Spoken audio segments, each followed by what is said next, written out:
إنشاء حديد الأرض. نعم. بهذه الكمية الكبيرة. وازداد السؤال حينما أدركوا أن الشمس لا يتخلق بداخلها حديد. نعم. بدراسة يعني استغرقت عشرات السنين وصل العلماء أن عملية الاندماج النووي التي يخلق لنا بها ربنا تبارك وتعالى ما نحتاجه من عناصر لا تكتمل إلا في نجوم أكبر من الشمس بكثير. نعم. سموها العماليق الكبار. وفي لحظة انفجار هذه العماليق بسموها السوبر نوفا أو المستعر الأعظم. نعم. تصل الحرارة في السوبر نوفا إلى مئات البلايين من الدرجات المطلقة. نعم. فتعين على تحول العناصر الخفيفة إلى الحديد. عملية الاندماج النووي مطلقة للطاقة، ولذلك يمن علينا ربنا تبارك وتعالى بالطاقة الناتجة من الشمس. نعم. والتي تقوم عليها الحياة على الأرض. نعم. حينما تصل إلى إنتاج الحديد تصبح مستهلكة للطاقة. نعم. فحينما يتحول قلب النجم إلى حديد السوبر نوفا هذا، نعم. ينفجر مرة أخرى ويتناثر الحديد في صفحة السماء. ما يدخل منه في نطاق جاذبية الأرض يأتينا بكميات هائلة من الحديد الصافي الذي لا نستطيع أن نصل إليه في قلب الأرض. تبارك الله. فاندهش العلماء قالوا لابد أن الأرض حينما انفصلت من الشمس لم تكن سوى كومة من الرماد. كومة من الرماد ليس فيها شيء أثقل من السيليكون الألومنيوم، ثم رجمت بوابل من النيازك الحديدية. نعم. كما تصلنا النيازك الآن ولكن بمعدلات أكبر بكثير. الحديد بحكم كثافته العالية اخترق هذه الكومة من الرماد واستقر في قلبها فانصهر. لما يكون عندي جسم يتحرك بسرعة كونية ويقف، نعم. تظهر الطاقة دي على هيئة حرارة. نعم. سموها حرارة الاستقرار. نعم. فانصهر وصهر هذه الكومة وميزها إلى 7 أرضين. لب صلب داخلي أغلبه الحديد. نعم. لب سائل أغلبه الحديد. 4 أوشحة تتناقص نسبة الحديد من داخل للخارج. نعم. ثم الغلاف الصخري للأرض وبه 5.6% حديد. وثبت للعلماء بأدلة لا تقبل الرفض بأن الحديد في كل أرضنا أو في أرضنا وفي كل مجموعتنا الشمسية ليس من هذه المجموعة الشمسية، وإنما أنزل إلينا إنزالا. ومن هنا تأتي هذه اللمحة القرآنية المبهرة من أعظم دلالات الإعجاز العلمي في كتاب الله، لأن هذا القرآن الذي أنزل من قبل 1400 سنة على نبي أمي صلى الله عليه وسلم في أمة كانت غالبيتها الساحقة من الأمية. نعم. يقرر حقيقة علمية لم يصل إليها إدراك الناس إلا في منتصف الخمسينات من القرن العشرين. تبارك الله. نعم. هل تناولت هذا الأمر في مؤتمر من المؤتمرات أو أحد من العلماء، ويعني حصل حوار بشأن كثيرا هذا؟ جدا. كيف تذكر شيئا من هذا؟ يعني لدينا أستاذ في جامعة لندن في الإمبيريال كوليدج اسمه آرثر أليسون. نعم. هذا الأستاذ من أكبر أساتذة الهندسة الكهربائية والإلكترونات على مستوى العالم. اتصلت به إحدى الجمعيات علم النفس. نعم.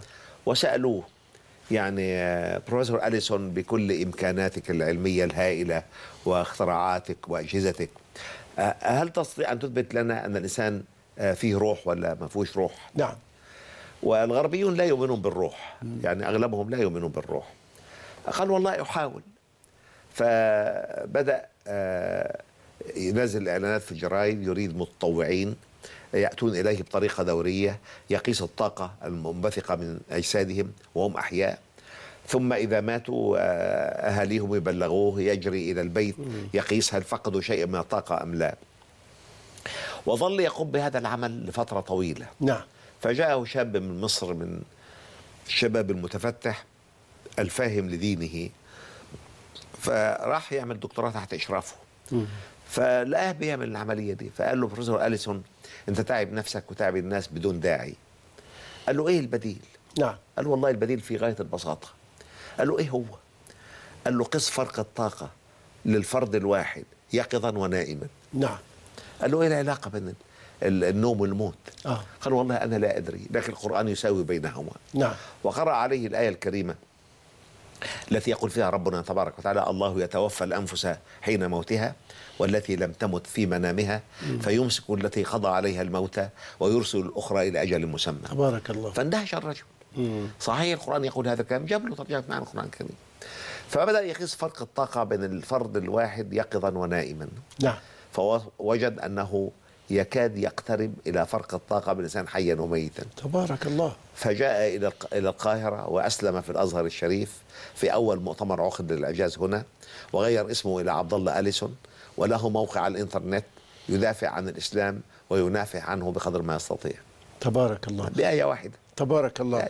أريد أن أبلغ حضرتك حب المشاهدين وطلبوا قناة الرحمة بأن يمتد اللقاء، ومشكورا الأستاذ محمود حسان زاد في اللقاء نصف ساعة.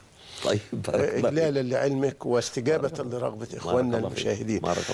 اسمح لي أستاذنا وعالمنا المبجل الله يجزيكم خير الأستاذ الدكتور زغلول النجار، كنت ذكرت لي ونحن في الطريق عن شأن الرجل اليهودي المتعصب ضد الإسلام. نعم. والحوار الذي حدث بينه نعم. وبين داعية إلى الله. نعم، بارك الله فيك. ليتك تذكر لنا هذه. بارك الله فيك. تفضل. يعني أنا أقول أن أشد الناس عداء للمسلمين اليوم اليهود. نعم. وعبر التاريخ ليس فقط اليوم. نعم. لتجدن أشد الناس عداوة للذين آمنوا اليهود والذين أشركوا. نعم. واليهود يشكلون خطر كبير على الأمة الآن حقيقة. يعني هذا الكيان الصهيوني الذي غرس في قلب الأمة العربية عبارة عن خلية سرطانية تسعى إلى تدمير هذه المنطقة بالكامل. نعم. وكل مصائب المنطقة من ورائها هذا الكيان الذي غرسه الاستعمار انتقاما من هزيمتهم في الحروب الصليبية أمام المسلمين، فجاءوا غرسوا لنا هذا البلاء. هذا البلاء يعني يمكن مقاومته بحوار هادئ مع هؤلاء الناس بالعلم. نعم. يعني جربنا المصادمات العسكرية. نعم. ووجدنا أن العالم كله يقف من ورائهم في الدعم العسكري والمالي، فالمعركة العسكرية قد لا تكون متوفرة لنا الآن. لكن أقول علينا أن نحاور هؤلاء الناس باللغة